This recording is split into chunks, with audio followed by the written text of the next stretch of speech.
সুপ্রিয় দর্শক শ্রোতা, আসসালামু আলাইকুম।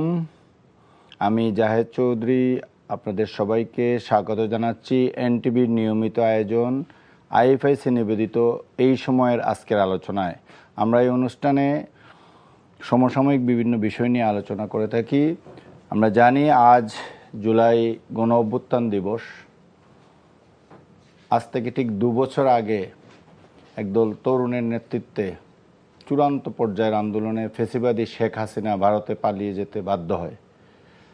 যেসব তরুণ এই জুলাই আন্দোলনের চূড়ান্ত পর্বে নেতৃত্ব দিয়েছিলেন তাদেরই একজন তত্ত্বাবধায়ক সরকারের অন্তর্বর্তী সরকারের সাবেক উপদেষ্টা এবং এনসিপির মুখপাত্র জনাব আসিফ মাহমুদ সজীব ভুঁইয়া।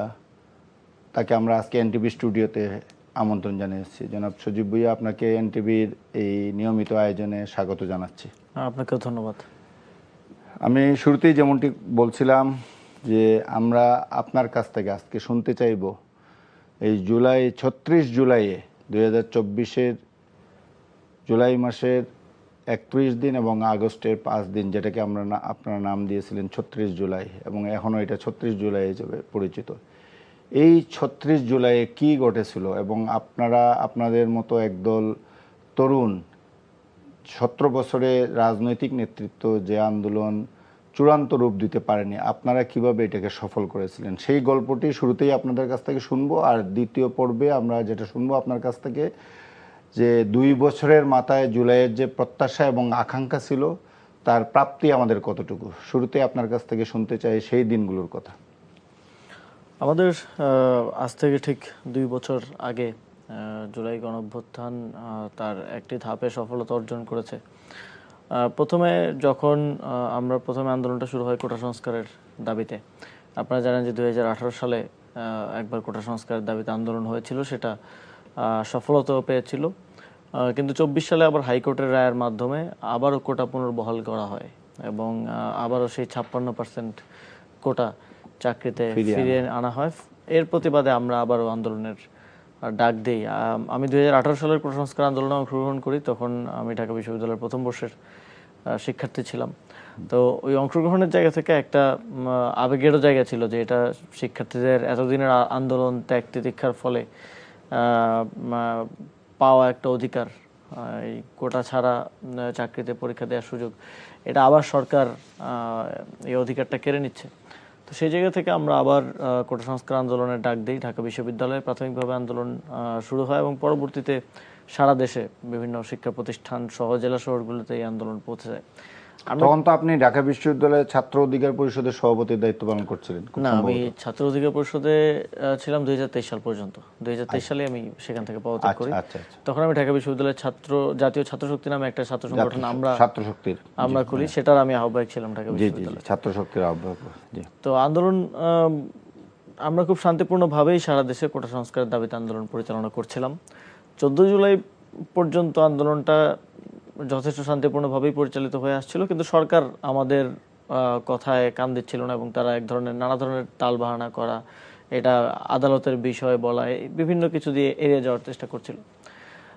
কিন্তু 14 তারিখের পর থেকে আসলে পরিবেশ পরিবর্তন হতে শুরু করে এবং 14 তারিখ শেখ হাসিনা একটা সংবাদ সম্মেলনে তিনি শিক্ষার্থীদেরকে রাজাকারের নাতিপুতির সাথে তুলনা করেন। ফলে শিক্ষার্থীদের মধ্যে এক ধরনের ক্ষোভের সঞ্চার হয় এবং শিক্ষার্থীরা স্বতঃস্ফূর্তভাবে হল থেকে রাতের বেলা বের হয়ে আসে এবং পুরো ঢাকা বিশ্ববিদ্যালয়ে নারীদের হল থেকে নারীরা, তারপরে শিক্ষার্থীরা ঢাকা বিশ্ববিদ্যালয়ে দীর্ঘ রাত পর্যন্ত তারা স্লোগান দেয় এবং তারা মূলত শেখ হাসিনার ওই যে সুপ্রিমেসি, তার বিরুদ্ধে কেউ বলতে পারবে না, সেটা ওই দিনই প্রায় ভেঙে পড়ে। এবং পরের দিন আমরা কথার মাঝে আমি একটু করছি যে শেখ হাসিনার এই প্রেস কনফারেন্সের পরে আমরা দেখেছি যে রাতের বেলা আসলে কেউ কল্পনাও করতে পারেনি যে এই পরিমাণ বিক্ষুব্ধ ছাত্রছাত্রী রাজপথে নেমে আসবে।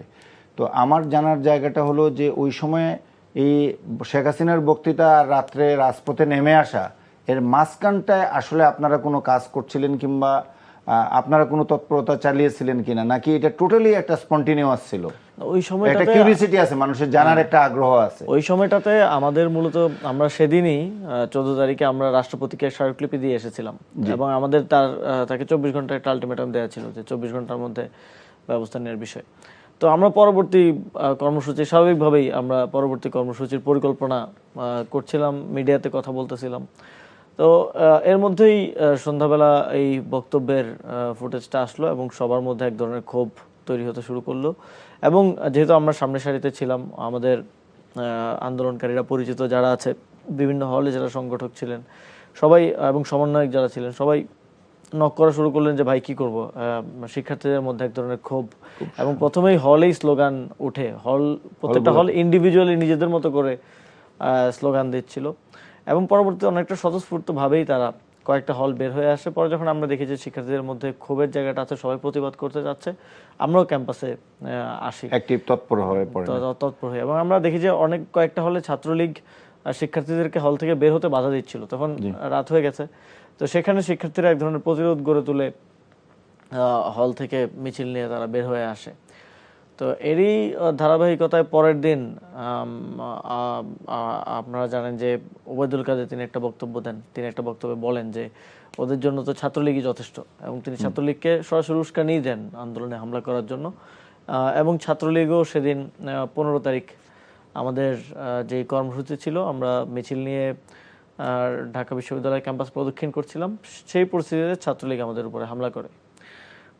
এবং সেই অন্যান্য ইউনিভার্সিটিতে জাহাঙ্গীরনগরে মনে বড় ধরনের একটা ঘটনা, অন্যান্য বিভিন্ন জায়গায় একযোগে তারা হামলা করে। তো ঢাকা বিশ্ববিদ্যালয়ে ওই হামলার মর্মান্তিক ছবিগুলো আপনারা সবাই দেখেছেন যে আমাদের নারী শিক্ষার্থীরা কিভাবে রক্তাক্ত অবস্থায়, এবং সেদিন গুলিও করা হয়, গুলির ছবি পত্রিকাতে টিভিতেও সব জায়গায় আসে।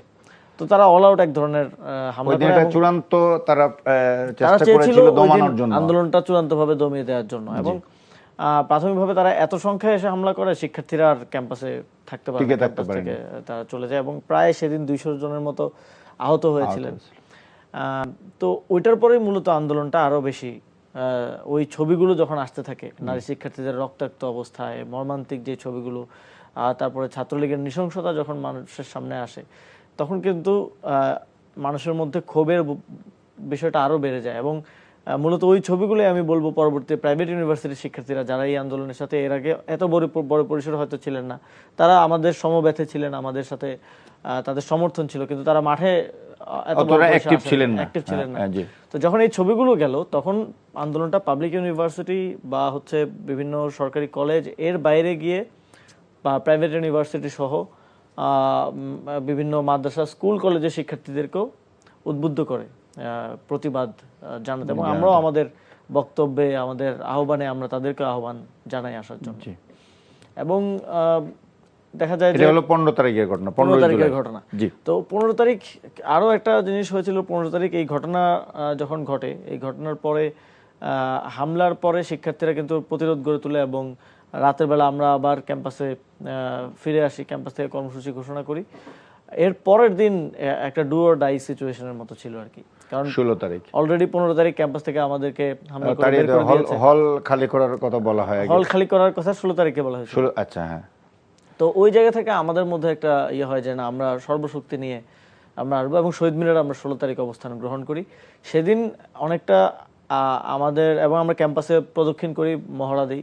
তো অনেকটা মহড়ায় ভয় পেয়েই ছাত্রলীগ অনেক জায়গায় হল ত্যাগ করে তারা চলে যায়, কারণ তাদের আগের দিন হামলা করার কারণে তারা ভয় পাচ্ছিল যে তাদের উপরে মরালি উইক হয়ে যায়। হ্যাঁ, তো তারা চলে যায়। এবং অনেক হলে তারা চলে যাওয়ার পরে শিক্ষার্থীরা যখন যায়, তখন যারা ছিল তারাও পালিয়ে যায়, এবং ছাত্রলীগ ক্যাম্পাসের কন্ট্রোল হারিয়ে ফেলে।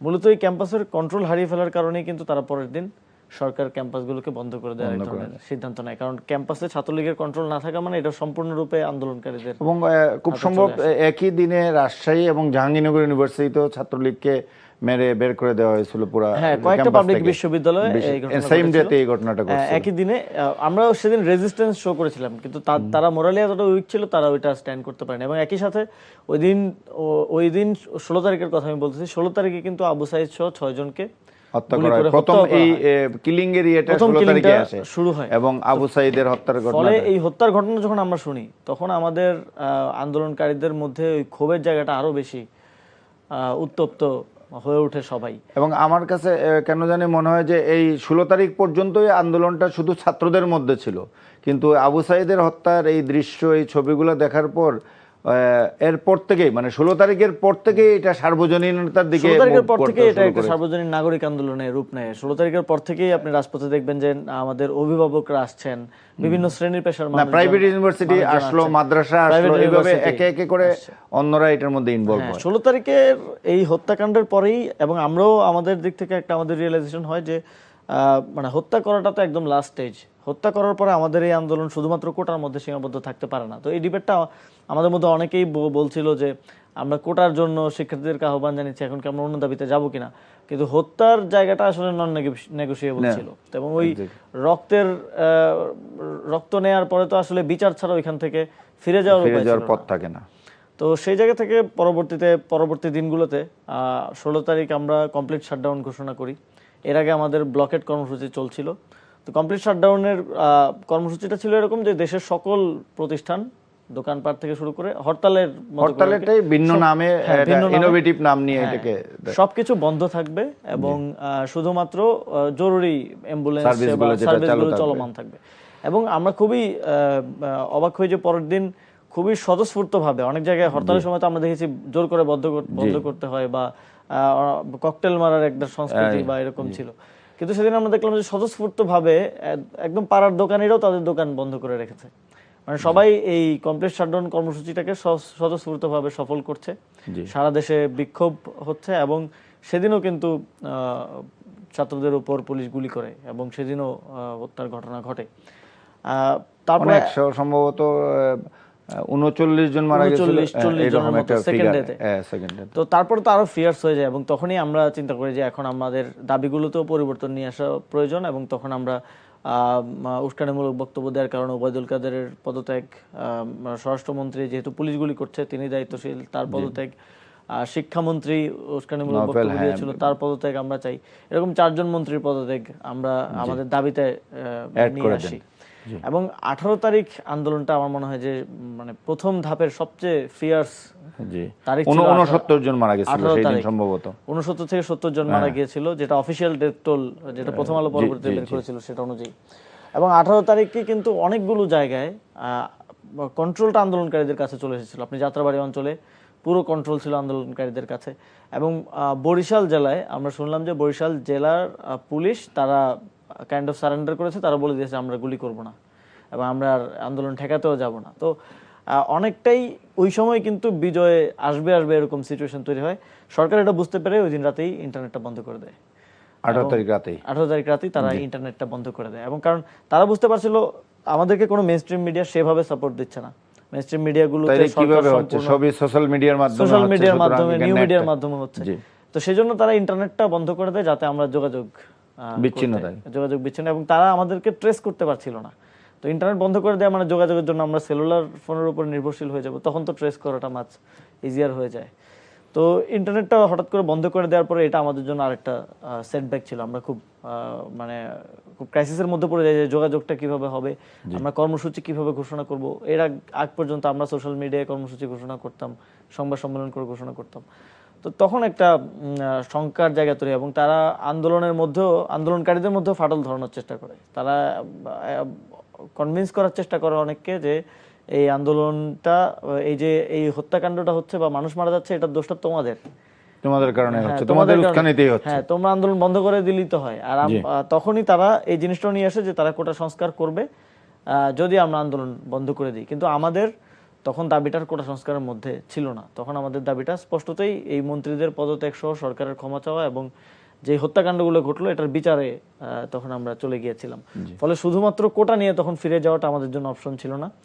তো এর মধ্যে আবার গোয়েন্দা সংস্থা বিভিন্নভাবে আমাদের সাথে যোগাযোগ তারা করছে। তারা আমাদেরকে অফার দিচ্ছে বিভিন্ন ধরনের আন্দোলন স্থগিত করার জন্য, ভয়ভীতি, কনফিউশন সবকিছু, কোটা সংস্কার করে দিব, আন্দোলন স্থগিত করে দাও, তোমরা সবাই একসাথে আসো, আমরা মিটিং এ বসি। তো আমরা বুঝতে পারছিলাম যে মিটিং এ বসার নাম করে অ্যারেস্ট করার বা হচ্ছে আমাদেরকে আইডেন্টিফাই করার এক ধরনের চেষ্টা চলছে, লোকেট করার। হ্যাঁ, তো কিন্তু আলটিমেটলি তারা তাদের উদ্দেশ্য সফল হয়। ইন্টারনেট যখন বন্ধ করে দেয় তখন আমরা আমাদের কর্মসূচি জানানোর জন্য বা আমাদের নিজেদের মধ্যে যোগাযোগের জন্য সেলুলার ফোনের উপর নির্ভরশীল হয়ে যাই। আমরা তখন সেলুলার সিম দিয়ে যে সাধারণ কল সেটা দিয়ে যোগাযোগ করা শুরু করি। তো তখন তারা আসলে আমাদেরকে ট্রেস করতে সক্ষম হয় এবং ফোন যেহেতু বাগিং করা সম্ভব। তো সেদিন রাতেই নাহিদ ইসলামকে তুলে নিয়ে যাওয়া হয়, আমাকে তুলে নিয়ে যাওয়া হয় আলাদা আলাদাভাবে, এবং আন্দোলন স্থগিত করার জন্য চাপ প্রয়োগ করা শুরু হয়, যে আন্দোলন স্থগিত করার একটা ঘোষণা দেওয়া, একটা ভিডিও বার্তা আমার পেজ আইডি থেকে দেওয়ার জন্য, কারণ তখন তো সোশ্যাল মিডিয়ায় আমরা করতেছিলাম, বা একটা ভিডিও বার্তা তাদেরকে রেকর্ড করে দেওয়ার জন্য তারা টিভিতে প্রচার করবে। তো সেটা কোনোভাবেই রাজি হচ্ছিলাম না আমরা। নাহিদ ইসলামকে তো বাজেভাবে তাকে টর্চার করা হয়। তাকে 22 তারিখ ছেড়ে দেওয়া হয়, আমাকে 24 তারিখ ছেড়ে দেওয়া হয়। কিন্তু এর মধ্যে কি হচ্ছে আমরা আসলে কিছুই, এই কয়েকদিন আপনারা, আর এই 3-4 দিন আপনারা ডিটাচ ছিলেন, যোগাযোগ বিচ্ছিন্ন, এবং আমরা আসলে কিছুই জানি না। সেই দিন তো মনে হয় 3 জনকে, আপনি, নাহিদ আর আরেকজন আবু বাকের মজুমদারকে, রাইট। তো 24 তারিখ ছেড়ে দেওয়ার পর আমি আসলে বোঝার চেষ্টা করছিলাম কি হচ্ছে, কিন্তু তখন পর্যন্ত কোনো ক্লিয়ার পিকচার আমি পাচ্ছি না। শুধু প্রথম আলোর একটা নিউজ আমি দেখলাম যে 210 জন মারা গেছে। এর বাইরে যেহেতু ইন্টারনেট বন্ধ, ভিডিও ফুটেজ বা এই জিনিসগুলো কিন্তু আসছে না। তো 25-26 তারিখের দিকে যখন ইন্টারনেটটা খুলে দেওয়া হলো, তখন আমরা এই সময়ের নৃশংসতাটা দেখতে পেলাম। মানে 18 তারিখ গ্রেফতার হলেন নাহিদ, আপনি এবং বাকের মজুমদার, এবং 4 দিন মোটামুটি আপনারা, 4 দিন না 6 দিন বিচ্ছিন্ন ছিলেন। 24 তারিখে মুক্তি পেলেন নাকি? 18 তারিখ ঠিক না, 18-19 তারিখ সম্ভবত, শুক্রবার ছিল। 19 তারিখ, আচ্ছা। তো এরপরে মুক্তি পাওয়ার পর কি দেখলেন, কিংবা আন্দোলনের যে বিচ্ছিন্ন ছিলেন এটা আবার লিঙ্কগুলা কিভাবে করলেন? প্রথমে তো বোঝার চেষ্টা করছিলাম যে বাইরে এতদিন কি হয়েছে, কি পরিস্থিতি, কিন্তু ইন্টারনেট বন্ধ থাকার কারণে কারো কাছে সেরকম স্পষ্ট চিত্র ছিল না। শুধু ওই প্রথম আলোর একটা রিপোর্ট 210 জন মারা গেছে, এবং এর বাইরে এই সময়ে টিভি নিউজে কি এসেছে এই বিষয়গুলো দেখছিলাম। তো সরকারের ন্যারেটিভই চলছে মেইন স্ট্রিম মিডিয়াতে আন্দোলনের বিষয়ে খুব একটা। বাট যখন ইন্টারনেটটা খোলা, প্রথমে ওয়াইফাই চালু হলো, পরে সেলুলার ইন্টারনেটও চালু হলো, তখন ভিডিওগুলো আসা শুরু করলো যে কিভাবে হত্যা করা হচ্ছে, কিভাবে খুব মর্মান্তিক দিনগুলোতে যা ঘটছে তা ইন্টারনেট বন্ধ করে পুরো দেশবাসী এবং বিশ্ববাসী জানতে পারলো।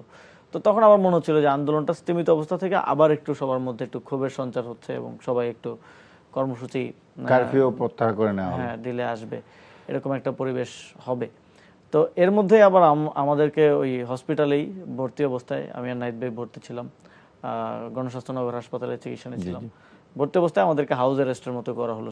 সেখানে ওই কেবিনের সামনেই গোয়েন্দা সংস্থার লোকজন বসে আমাদেরকে এক ধরনের মুভ করা, এবং একটা শুক্রবার ছিল মাঝখানে, আমাদেরকে জুমার নামাজ পর্যন্ত পড়তে যেতে দেয় নাই। তো এবং তারা যখন বুঝতে পারলো যে আমরা ভেতর থেকে ফোনের মাধ্যমে যোগাযোগ করতেছি, প্রথমে তার ওয়াইফাই লাইনটা কেটে দিল, পরে এসে আমাদের ফোন কেড়ে নিয়ে গেল। এটা 25 তারিখ। এবং যারা আমাদের সাথে দেখা করতে আসছে তাদেরকে দেখাও করতে দিচ্ছে না। তখন মাসুদ দেখা করতে না পেরে বাইরে সংবাদ সম্মেলন করলো, এবং পরের দিন ইভেন্চুয়ালি আমাদেরকে ওইখান থেকেও জোরপূর্বক হাসপাতাল কর্তৃপক্ষ আমাদেরকে ছাড়তে চাচ্ছিল না, কিন্তু জোরপূর্বক রিলিজ করিয়ে ডিবিতে নিয়ে গেল। তো আমরা এই যে 18-19 তারিখ থেকে টানা, ডিবি থেকে তো ছাড়া পেলাম 1 তারিখের দিকে, টানা এই যে 12-13 দিন পুরো আন্দোলন থেকে প্রায় বিচ্ছিন্ন বলা চলে। মাঝখানে শুধু একদিনের জন্য সবার সাথে যোগাযোগ করতে পেরেছিলাম। তো ডিবিতে আপনাদের 3 জনকে এই দিক থেকে নিয়ে গেল, এখানে তো 6 জন ছিলেন, বাকি 3 জনকে ডিবিতে প্রথম দিনে আমাদের 3 জনকে নিয়ে গেল, 3 জনকে একই জায়গায় পেয়ে গেল হসপিটালে। এবং পরের দিন হাসনাত আব্দুল্লাহ এবং সার্জিস আলমকে নিয়ে গেল, এবং এর পরের দিন অথবা ওই দিন রাতেই, দিবাগত রাতে নুসরাত তাবুসুমকে ডিবিতে নিয়ে আসলো। তো আমাদের একটা সংখ্যা হচ্ছে, মানে পরের দিন আমরা জানলাম যে হাসনাত আব্দুল্লাহ এবং সার্জিস আলমকে আনা হয়েছে, কিন্তু আমাদের সাথে দেখা করানো হয় নাই। এরপর দিন নুসরাত তাবুসুম। তো আমরা ভয় পাচ্ছিলাম যে সবাইকেই ধাপে ধাপে তারা হয়তো নিয়ে আসবে, মানে পরিচিত নেতৃত্বে যারা আছে। তো ওইটা একটা শঙ্কা ছিল আমাদের, তাহলে তো আন্দোলন আবারও মানে নেতৃত্ব শূন্য হয়ে গেল, তো আন্দোলন আবারও হয়তো হয়ে যাবে। কিন্তু খুবই লাকিলি ওই সময়টাতে, পরবর্তীতে যেটা জানতে পেরেছি, ওই সময়টাতে আব্দুল কাদের, আব্দুল হান্নান মাসুদ, রিফাত রশিদ, মাহিন সরকার, তারা আন্দোলনের হাল ধরে এবং তারা আন্দোলনের নেতৃত্বটা দেয়। এবং তারা খুবই ইনোভেটিভ 9 দফার ঘোষণা, এই যে আমরা যেটা ভাবতেছিলাম যে কোটা সংস্কারের দাবি থেকে আমরা মন্ত্রীদের পদত্যাগ সহ, ক্ষমা চাওয়া সহ, বিচার সহ অনেকগুলো দাবি অ্যাড করবো, এটা কনসেনসাস ছিল। কিন্তু এটাকে ফরম্যাট দেয়া, এটাকে কর্মসূচি আকারে ঘোষণা দেয়া, সেটা আব্দুল কাদের করলো। 9টা দফা অ্যাকুমুলেট করে ঘোষণা দেয়, এবং এক্ষেত্রে অন্যান্য স্টেক হোল্ডারও সহযোগিতা করেছে, এবং তারা সেফ থাকার চেষ্টা করে আন্দোলনটাকে পরিচালনা করলো। প্রোফাইল পিকচার লাল করার মতো ইনোভেটিভ কর্মসূচি দিল। এটা আমরা ডিবিতে থাকা অবস্থায় আমরা বারবার টের পাচ্ছিলাম যে ওই আমাদেরকে ডিটেনশনে রাখা হয়নি, আমাদেরকে রাখা হয়েছে অফিসারদের যেই রুমে থেকে তারা অপারেট করে এই রুমগুলোতে রুমে বসিয়ে রাখা হয়েছিল আর কি। তো সেখান থেকে আমরা বুঝতে পারছিলাম যে রুম থেকে অফিসাররা যাচ্ছে না, তারা অপারেশন মাসুদ, অপারেশন কাদের এরকম ওদেরকে ধরার জন্য যাচ্ছে, কিন্তু বারবারই ফিরে আসছে, ধরতে পারতেছে না। তা ওইটাও একটা ভয় ছিল যে ওদেরকেও কি ধরে নিয়ে আসে কিনা। তো আমাদের উপরে চাপটা ছিল যে আন্দোলন স্থগিত করার জন্য, ওই একই চাপ যেটা মানে ডিবিতে মূল চাপটাই ছিল যে আন্দোলন স্থগিত ঘোষণা, এবং যেটা শেষ পর্যন্ত তারা একটা করিয়েছিল। হ্যাঁ, তারা ইন্টারোগেশনের পার্টি ছিল হচ্ছে ইনফরমেশন নেয়া যে কারা কারা আছে, কারা কারা অ্যাক্টিভ, আব্দুল কাদের মাসুদ কোথায় আছে, জি, তারপরে নানাভাবে ভয়ভীতি দেখানো, হুমকি দেয়া, মামলায় নাম ঢুকিয়ে দেওয়ার ভয় দেখানো, ফ্যামিলির ক্ষতি করার ভয় দেখানো, এবং আবার প্রলোভন দেয়া যে শেখ হাসিনা তোমাদের লাইফ সেট করে দিবে, অনেক কিছু আর কি, শেখ হাসিনার সাথে দেখা করা, এই তো সবকিছু এটা চলতে থাকে। কিন্তু আমাদের মনে হয় যে আমাদের বাইরে যাওয়াটা প্রয়োজন, কারণ আন্দোলনের হাল ধরাটা গুরুত্বপূর্ণ। তো তারা আমাদেরকে শেষ পর্যন্ত একটা ইয়াতে আসে যে তারা আমাদেরকে আন্দোলন স্থগিত করার বিষয়ে তারা প্রস্তাব দেয়, বাট আমরা একটু কৌশল করে তাদেরকে বলি যে আমরা প্রেস ব্রিফিং করে আন্দোলন তাহলে স্থগিত করব। তো আমাদের প্ল্যান ছিল যে যদি প্রেস ব্রিফিং তারা অ্যারেঞ্জ করে দেয় আমাদেরকে, তো মিডিয়ার সামনে গিয়ে তো আমরা আমাদের মতো করে কথা বলতে পারবো, তখন তার আমাদের বাইন্ডিংসটা থাকবে না। এর আগেও একবার ঘুম থেকে ফেরত আসার পরে নাহিদ ইসলামকে তারা এইভাবে একটা প্রেস ব্রিফিং এ ম্যানেজ করে নিয়ে যাওয়ার চেষ্টা করেছে, কিন্তু প্রেস ব্রিফিং এ গিয়ে নাহিদ ইসলাম তাদের কথা বলে নাই, প্রেসক্রিপশন অনুযায়ী কথা বলে নাই, অন্য কথা বলেছে, দাবি দাওয়া দিয়েছে এবং হত্যার নিন্দা জানিয়েছে, আন্দোলন স্থগিত ঘোষণা করেনি। তো ওই জায়গা থেকে হয়তো তারা বুঝতে পেরেছিল যে আমরা ওইটা আসলে মানবো না। তো তারাও কৌশল করে আমাদেরকে বলে যে প্রেস ব্রিফিং এ আমরা যেটা বলবো সেটা যেন আমরা একটা ভিডিও বার্তায় বলি, তারা জাস্ট ফোন দিয়ে একটা ভিডিও নিবে এবং এটা প্রাইম মিনিস্টার এবং স্বরাষ্ট্রমন্ত্রীকে দেখাবে, দেখিয়ে তাদের গ্রিন সিগন্যাল নিয়ে আমাদেরকে প্রেস ব্রিফিং এর জন্য ছাড়বে। তো সেই অনুযায়ী কিন্তু ওই ভিডিও বার্তাটা যেটা পরবর্তীতে ছেড়ে দেওয়া হয়, তারা এক ধরনের প্রতারণার আশ্রয় নিয়ে আমাদের থেকে ভিডিও বার্তাটা নিয়ে তারা ছেড়ে দেয়। এবং আপনি যদি দেখেন ভিডিও বার্তা কেউই প্রস্তুত না, লুঙ্গি পরে নাই, এবং ওই 2 লাইনের একটা কথা কি দেখে পড়া লাগে, এবং সেটাও হাতে দেখে পড়তে হচ্ছে। তো যখন তারা ছেড়ে দিল ভিডিওটা, যখন আমরা এটা বুঝতে পারলাম, তখন আমরা ভিতর থেকে আপনারা বুঝলেন যে ভিডিওটা পাবলিকলি ছেড়ে দেওয়া হয়েছে, তারাই এনে দেখাচ্ছে আবার যে হ্যাঁ, যখন তারা ছেড়ে দিল তখন না, তাদের একটা অফিস আবার টিভি আছে, তো টিভিতে নিউজ দেখা যাচ্ছে, নিউজ দেখিয়েছে। তখন আমরা খুবই আসলে আমরা শকডই হলাম। আমাদের কথা ছিল যে আমরা বাইরে গিয়ে প্রেজেন্ট করব, তারপরে আমরা মুক্তি পাবো, কিন্তু তখন আমরা বুঝতে পারলাম যে আমাদেরকে আসলে কৌশল করা হয়েছে। তো তারপরে আমরা আরো একটু ডেসপারেট হয়ে গেলাম, এটা 4র্থ দিন, এবং আমরা তখন অনুসরণ শুরু করলাম মুক্তির জন্য। কারণ বাইরে মেসেজ যাচ্ছে যে আমরা আন্দোলন স্থগিত ঘোষণা করছি, আমরা তো জানি না যে বাইরে ওরা এই ভিডিওকে সবাই আইডেন্টিফাই করেছে এটা জোরপূর্বক আদায় করা, এবং তারা এটাকে ডিনাই করে আন্দোলন কন্টিনিউ করছে।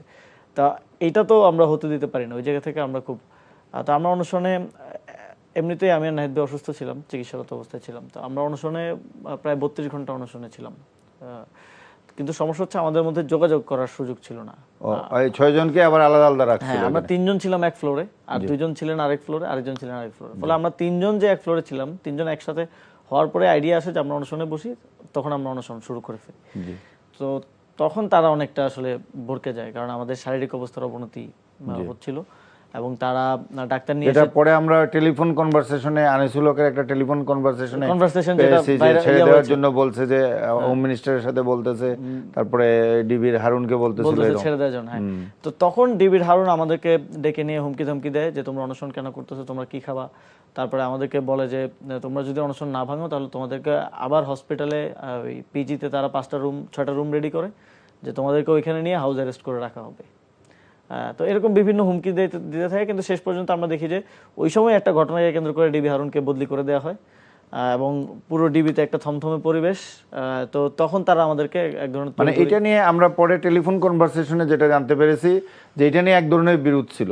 এটা এক নিয়ে পক্ষ বিরোধ ছিল। বলতেছিল সরকারের যে যে ওদেরকে ছেড়ে এদেরকে দাও, কে আরেক তুলে পক্ষ আনতে বলছে, তাদেরকে ছেড়ে দাও। আরেক পক্ষ বলতেছে না ঠিক আমাকে অমুক হ্যাঁ, order আওয়ামী লীগের করছে। মধ্যে এটা নিয়ে এক ধরনের বিরোধ ঝামেলা ছিল ছিল। এবং আমাদেরকে ধরে রাখাকে কেন্দ্র করে তো বাইরে আন্দোলন হচ্ছিল, হচ্ছিল, যে হ্যাঁ। এটাকেও আবার এক একটা পক্ষ- ইস্যু, এটাও একটা ইস্যু issue অ্যাড হয়েছে। হয়েছিল এটা, আমাদের ঢাকা বিশ্ববিদ্যালয়ের শিক্ষকরা, আমাদের সহযোদ্ধারা, তারা কিন্তু আমাদের মুক্তির দাবিতে আন্দোলন করছে। আন্দোলন করছিল। তো তখন একই সাথে শারীরিক অবস্থার অবনতি, একই সাথে বাইরে আন্দোলন, সব মিলে তারা আমাদের পরিবারের সদস্যদেরকে ডেকে তাদের জিম্মায় আমাদেরকে 6 দিন পরে আমরা মুক্তি পান। বাইরের আলো দেখলাম আর কি।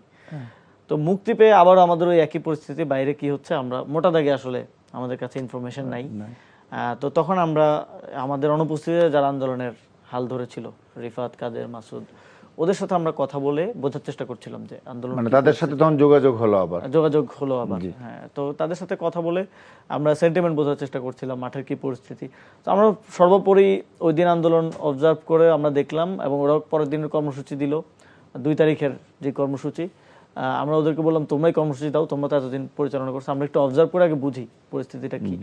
তো ওরা যথারীতি কর্মসূচি দিল, কর্মসূচি পালিত হলো। বাট আমাদের তখন মনে হচ্ছিল যে ওকে, এটা একটা রাইট টাইম এক দফা ঘোষণা করার, এবং মানুষের মধ্যে সেন্টিমেন্টটা ম্যাচিউর হয়ে গেছে। আমরা তো আর কোটা সংস্কারের মাঝখানে এক দফা ঘোষণা করলেই না, ওই এটা পরিস্থিতি হতো ছিল না। এটা তো ওই পরিস্থিতিটা যখন তৈরি হয় তখন আমরা সিদ্ধান্ত নিই 2 তারিখ রাতে যে এক দফা ঘোষণা করা হবে 3 তারিখ শহীদ মিনার থেকে। শহীদ মিনার থেকে। এটা নিয়েও তো মনে হয় একটা বিরোধ ছিল এটা যে নিয়ে শহীদ বিরোধ মিনার ছিল থেকে বলবেন নাকি অনলাইনে। অজ্ঞাত স্থান থেকে ঘোষণা করে দেওয়া অনলাইনে হবে? ঘোষণা করা, কিন্তু অনলাইনে ঘোষণা করার ইয়াটা আমাদের কাছে ফিজিবল মনে হচ্ছিল না, কারণ দীর্ঘদিন আমরা আন্দোলনের নেতৃত্ব কিন্তু জনগণের থেকে বিচ্ছিন্ন, এবং আমরা যদি এক দফার মতো একটা ঐতিহাসিক ঘোষণা অনলাইনে দিয়ে দেই তাহলে এটার যে সিগনিফিকেন্স ওটা কিন্তু থাকে না। এবং এটা জনগণ কি দেখলো যে তাদের নেতারা কোন একটা কক্ষে বসে এক দফা ঘোষণা করছে। তো আমরা মানে তারা তাদেরই প্রকাশ্যে আসার, রাজপথে আসার সাহস নেই। সাহসের জায়গাটা তো আমরা সুতরাং, ওইটা চাই নাই। আমাদের ইয়া ছিল যে হয়তো আমরা যদি ঘোষণা দিয়ে সংসদে ইয়াতে শহীদ মিনারে যেতে চাই তাহলে আমাদেরকে তো রাস্তা থেকে উঠিয়ে নিতে পারে, আবার অলরেডি 2 বার উঠিয়ে নিয়ে গেছে। তারপর আমরা রিস্কটা নেই এবং আমরা সবাইকে বলি সবাই শহীদ মিনারে আসবে, আমরা ওইখানেই ঘোষণা করব। এবং ওই দিন লাকিলি আমরা আসলে পৌঁছাতে পারি। এবং এটা 3 তারিখে আগে 3 তারিখে যে ঘোষণাটা আসলো এক দফার ঘোষণা 3 তারিখে। হ্যাঁ, এক দফার ঘোষণা, এবং আমরা আন্দোলনের কর্মপন্থা হিসেবে এটা নাহিদ ইসলাম ঘোষণা করলেন শহীদ মিনার থেকে। শহীদ মিনারে। হ্যাঁ, আর আপনি পাশাপাশি আরো কিছু কর্মসূচি ছিল সেগুলো ডিক্লেয়ার আমরা করেন। আন্দোলনের কর্মপন্থা হিসেবে অসহযোগ আন্দোলনকে বেছে নিয়েছিলাম। জি জি। এবং আমরা কিন্তু বলেছিলাম যে অসহযোগ আন্দোলন এবার একটা গান্ধীবাদী না, এবার একটা হচ্ছে 71-এর অসহযোগের মতো। জি। মুক্তিযুদ্ধের যে অসহযোগ, যেটা আরো রেজিস্ট্যান্সের অসহযোগ, জি জি। শান্তিবাদী না বরং প্রতিরোধের। জি। তো ওই আমি অসহযোগ আন্দোলনের কর্মসূচিগুলো ঘোষণা করে আমরা মিছিল নিয়ে শাহবাগ গিয়ে কর্মসূচি সেদিনের মতো শেষ করি আর কি।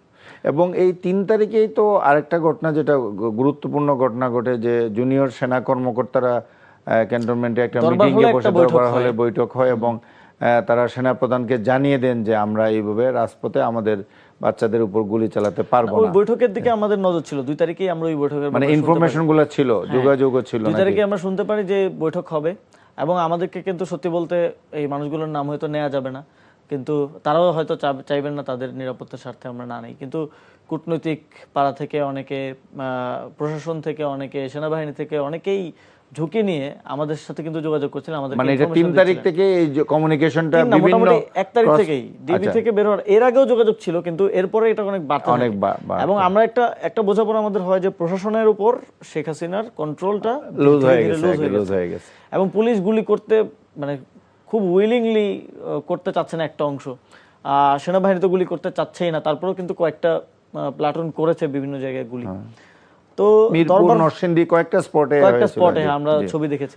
তো পরে আমরা দরবার হলের মিটিং এর ইনফরমেশন যেটা আমরা পেলাম ভেতর থেকেই, যে জুনিয়র কর্মকর্তারা এবং মাঝারি কমান্ডিং অফিসারও যারা আছেন তারা বলছেন যে তারা গুলি করতে পারবেন না কোনোভাবে, এবং তারা চান যে দেশপ্রেমিক বাহিনী হিসেবে সেনাবাহিনী জনগণের পক্ষে থাকবে। এবং পরবর্তীতে জেনারেল ওয়াকারুজ্জামানও তার প্রেস ব্রিফিং এ দরবার হলের মিটিং এর পরে তিনি জানালেন যে পক্ষে থাকবে। তো আমরা তখন একটু আশ্বস্ত হলাম যে ঠিক আছে, সেনাবাহিনী বা সশস্ত্র বাহিনী আমাদের পক্ষে থাকবে। কিন্তু 4 তারিখের যে কর্মসূচি আমাদের ছিল, সারা দেশে বিক্ষোভ কর্মসূচি, সেটা যথারীতি শুরু হলো। এবং আমাদের ইনফরমেশন এটাই ছিল যে প্রশাসন গুলি করবে না, যেটা করার সেটা ছাত্রলীগ আওয়ামী লীগ করবে। এবং সেটাই আমরা দেখলাম, সারাদিন কিন্তু ছাত্রলীগ আওয়ামী লীগের সাথেই সংঘর্ষ হলো। মূলত 4 তারিখেরই এটা পুলিশও ছিল, পুলিশ ছিল, কিন্তু এই যে বিকালের পরে আমরা দেখলাম যে বিকালে যখন ছাত্রলীগ আওয়ামী লীগ আর কন্টেইন করতে পারছে না, তখন পুলিশ গুলি করা শুরু করলো। এবং ওই দিন কিন্তু কিলিংটা 4 আগস্ট বিকেলের পরেই হয়েছে, এবং প্রায় 100-র উপরে কিলিং জাস্ট বিকাল থেকে সন্ধ্যার মধ্যে হয়ে গেছে। এবং আমরা এটা কি আপনার কাছে কখনো মনে হয়েছে যে ওই সময় এসে পুলিশ অনেকটা ভীত সন্ত্রস্ত হয়ে এই গোলাগুলিটা করছে, যে তারা পাল্টা আক্রমণের শিকার হয় কিনা? কারণ তারাও তো মেসেজগুলো পেয়ে গেছে যে সেনাবাহিনী আর পক্ষে নেই, সেনাবাহিনী গুলি চালাচ্ছে না, মুখোমুখি হয়েছে। আন্দোলনকারীরা কিন্তু পুলিশকে ফুল দিয়েছিল, পুলিশ সেটা গ্রহণ করলেই কিন্তু হয়ে যেত। পুলিশ যদি গুলি না করতো তাহলে কিন্তু আন্দোলনকারী তাদের পক্ষেই থাকতো। তাহলে তাদের মধ্যেই তো কিছু লোকজন ছিল ডাইহার্টেড, হয়তো তাদের মধ্যে একটা ডিভিশন হয়ে গেছে। সেদিন যেই সিদ্ধান্তটা তাদের ছিল যে তারা গুলি করবে না, সেটাতে তারা থাকলো না। তারা বিকেলে ঠিকই গুলি করলো, এবং সন্ধ্যায় কারফিউ জারি হলো। এবং কারফিউ জারি হওয়ার পরে আমাদের কাছে আবার আমাদের সন্দেহ শুরু হলো, তাহলে কি এই সেনাবাহিনী গুলি কি আসলে কি করবে কিনা, কারণ কারফিউ ব্রেক করতে গেলে তো তারা তখন অ্যাক্ট করতে পারে। তো সেদিন লং মার্চের আমাদের যে পরবর্তী কর্মসূচি, আমরা ডিসিশন নিয়েছিলাম 3 তারিখ রাতে আলোচনা করে। 4 তারিখ তো সমাবেশ ঘোষিতই ছিল, 5 তারিখেও সমাবেশ হবে, বিক্ষোভ সমাবেশ, পেশাজীবী, বুদ্ধিজীবী, শিক্ষক, নারী, শ্রমিক তাদের, এবং 6 তারিখে লং মার্চ হবে। আমাকে দায়িত্ব দেওয়া হয় যে এটা ঢাকা মার্চের কর্মসূচি, হ্যাঁ, কর্মসূচি ঘোষণা করার দায়িত্বটা আমাকে দেওয়া হয়। আমি যথারীতি কর্মসূচি ঘোষণা করি যে 6 তারিখে ঢাকা মার্চ, 6 তারিখে লং মার্চ হবে। কিন্তু কর্মসূচি ঘোষণার সমসাময়িক সময়টাতেই, ঘোষণার পরে আমার কাছে বিভিন্ন জায়গা থেকে এই যে ইনফরমেশনগুলো আসা শুরু করে যে আওয়ামী লীগ ঢাকার বাইরে থেকে লোকজন নিয়ে আসতেছে, এবং প্রশাসনের উপর তাদের কন্ট্রোল খুব একটা ভালো না থাকে, তারা এবার দলীয় নেতা কর্মীদেরকে এবং বিভিন্ন জায়গা থেকে ট্রাকে করে, বাসে করে আসতেছে, এটা ছবি আসতে শুরু করে। এবং অনেকে একটা ইনফরমেশন আসতেছিল যে ইন্টারনেট বন্ধ করে দিতে পারে, আবার বন্ধ করতে পারে। তো ওইটা একটা নাইটমেয়ার ছিল আমাদের জন্য, কারণ আগের বার ইন্টারনেট বন্ধ করে আন্দোলন কিন্তু দমিয়ে দেওয়া হয়েছিল। তো সব মিলিয়ে এই আওয়ামী লীগকে এই সময়টা আমরা দিব কিনা, এটা একটা কোশ্চেন হিসেবে হাজির হয়। কিন্তু তখন যেহেতু দুপুরবেলা সবাই আন্দোলনে যার যার মতো, আমি সেভাবে কানেক্ট করতে পারছিলাম না। নাহিদ ইসলামের ফোনটা বন্ধ ছিল নিরাপত্তার স্বার্থে, এবং তারপরে আমি গ্রুপ কল করলাম মাত্র 6-7 জনকে। 4 তারিখেরই ঘটনা এটা, 4 তারিখের ঘটনা, কারণ ডিসিশনটা আমি চাচ্ছিলাম যাদেরকে পাওয়া যায় তাদেরকে নিয়ে নিতে। তো সেখানে রিফাত, মাসুদ, বাকের আমার সাথেই ছিল, কাদের, কয়েকজনকে পেলাম। ওরাও বললো যে ভাই এটা বিবেচনা করা বেটার হবে, এখন লং মার্চটা এগিয়ে নিয়ে আসা যায় কিনা। বাট তারপরে কনফিডেন্সের একটা বিষয় ছিল, কারণ খুব কম সময়ের মধ্যে বিকেলে যদি আমি ঘোষণা করি, মানুষ মাত্র 12 ঘন্টা পাবে ঢাকা আসার সময়। তো তারপরেও আমি সাহস করে ঘোষণা করে দিলাম, কারণ আওয়ামী লীগকে প্রস্তুতির সময় 6 তারিখের প্রোগ্রামটাকে আবার 5 তারিখে নিয়ে আসা, 5 তারিখে এগিয়ে নিয়ে আসা। এবং এটাই তো শেষ মুহূর্তে ওই সময় সবচেয়ে গুরুত্বপূর্ণ একটা সিদ্ধান্ত ছিল। এই সিদ্ধান্তটা 6 তারিখ পর্যন্ত থাকলে হয়তো ডিফারেন্ট সিচুয়েশন হতে পারত, হয়তো আওয়ামী লীগ কন্ট্রোল গেইন করতে পারতো। তবে এই সিদ্ধান্তটা খুব কার্যকরী হয়েছে বলে এখন আমরা একভাবে রিড করি, কিন্তু এটা ফেলও করার সম্ভাবনা ছিল। কারণ লং মার্চ রংপুর থেকে যদি কেউ আসতে চায়, সে কিন্তু একদিনের পক্ষে 12 ঘন্টার পক্ষে তার আসা, এটা ভেবে কিন্তু আমাদের 6 তারিখের কর্মসূচিটা ছিল। কিন্তু ফরচুনেটলি আসলে ঢাকার আশেপাশের জেলাগুলো থেকে মানুষ আসতে থাকে, এবং পলিটিক্যাল পার্টিগুলো এক্ষেত্রে তারা, ঢাকার মানুষ যেভাবে রাস্তায় নামছে, ঢাকার মানুষ প্রেসিডেন্ট এটা চিন্তাও কেউ কল্পনাও করেনি। তো এটা যে আমার খুব, সারা রাত আমি এই শঙ্কায় ছিলাম মানুষ আসবে কিনা, সকালেও শঙ্কায় ছিলাম, খোঁজ খবর নিচ্ছি। তবে অনেকেই ছবি দিচ্ছিল যে আমরা আসতেছি, অনেকে ব্যারিকেড পার হওয়ার জন্য রাস্তা থেকে জমিতে নেমে পার হয়ে আসছিল দল বেঁধে। তো 5 তারিখ সকালে আমি মানিকনগরে আশ্রয় ছিলাম, আমাদের ইউনিভার্সিটির এক বড় ভাই, সেখান থেকে আমরা আবার শাহবাগে জড়ো হওয়ার কথা, শাহবাগের দিকে রওনা হই। কিন্তু পুরান ঢাকা থেকে আর ঢুকতে পারছিলাম না, পুরান ঢাকার এখানে গুলি হচ্ছিল, এবং যতগুলো পয়েন্ট ছিল আমাদের, বিভিন্ন পয়েন্টে বিভিন্ন সমন্বয়কদের দায়িত্ব দেওয়া হয়েছিল। তাদের সাথে কথা বলে বুঝি যে বাড্ডাতেও গুলি হচ্ছে, উত্তরাতেও গুলি হচ্ছে, যাত্রাবাড়িতেও গুলি হচ্ছে, কোনো দিক দিয়েই না আন্দোলনকারীরা জড়ো হতে পারছে না সকালে। কিন্তু পরবর্তীতে আস্তে আস্তে যখন জনস্রোত বাড়তে থাকে, তখন পুলিশ বিভিন্ন এই যে জোনগুলোর কন্ট্রোল হারিয়ে ফেলে, এবং তারা তানখারপুলে আমার সামনেই 5 জন সেদিন গুলিবিদ্ধ হয়ে মারা যায়। কিন্তু যখন যাত্রাবাড়ি থেকেও একটা মিছিল আসে, ও বক্সিবাজার থেকেও একটা মিছিল আসে, তখন পুলিশ ভয়ে তারা গাড়িতে উঠে সেখান থেকে পালিয়ে যায়। প্রায় এটা 12টা, 12:30টার দিকে। 4 তারিখেই, 5 তারিখ, 5 আগস্ট। ও 5 আগস্ট 12টার সময় কথা বলছেন। জি জি, সবচেয়ে বেশি কিলিংটা তো 5 আগস্ট হয়েছে, একদিনই অন্তত 5 থেকে 600। না, 5 আগস্ট সন্ধ্যা পর্যন্তই তো বিভিন্ন জায়গায় ঘোষণা, পালিয়ে যাওয়ার ঘোষণার পরে তো হয়েছে, পরেও হয়েছে। সকালে এক দফা হয়েছে, সন্ধ্যায় আবার বিকেল থেকে আরেক দফা হয়েছে। তো পরে আমরা সেখান থেকে পুলিশ পালিয়ে যাওয়ার পরে আমরা শাহবাগে জড়ো হলাম, ওই যে রিকশায় নাহিদ ইসলাম এবং আমার ছবি আছে। তো সেখান থেকে জনতা এক ধরনের, আমাদের ইয়া ছিল শাহবাগে আমরা অবস্থান নিব, কারণ ওই দিক থেকে ইনফরমেশন আসতেছে মার্শাল ল জারি হতে পারে। তো এক্ষেত্রে আমাদের ইয়া ছিল যে আমাদের এখান থেকে ঘোষণা দিতে হবে তাহলে প্রোক্লেমেশন বা ইয়া। কিন্তু জনস্রোত এত বেশি ছিল, তারা আমাদের রিক্সা ঠেলে আমাদেরকে গণভবনের দিকে নিয়ে যাওয়া শুরু করলো এবং আমরা প্রায় ফার্ম গেটের কাছাকাছি গিয়ে আমার কাছে কল আসলো যে শেখ হাসিনা পালিয়ে গেছে।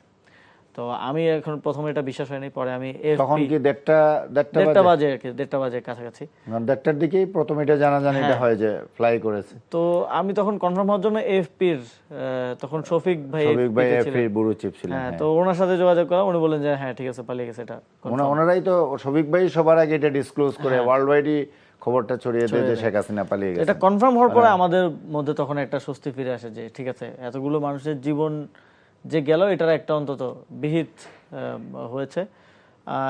তো পরবর্তীতে আমরা আমাদের পরিকল্পনা অনুযায়ী জাতীয় সরকার গঠনের উদ্যোগ নিলাম।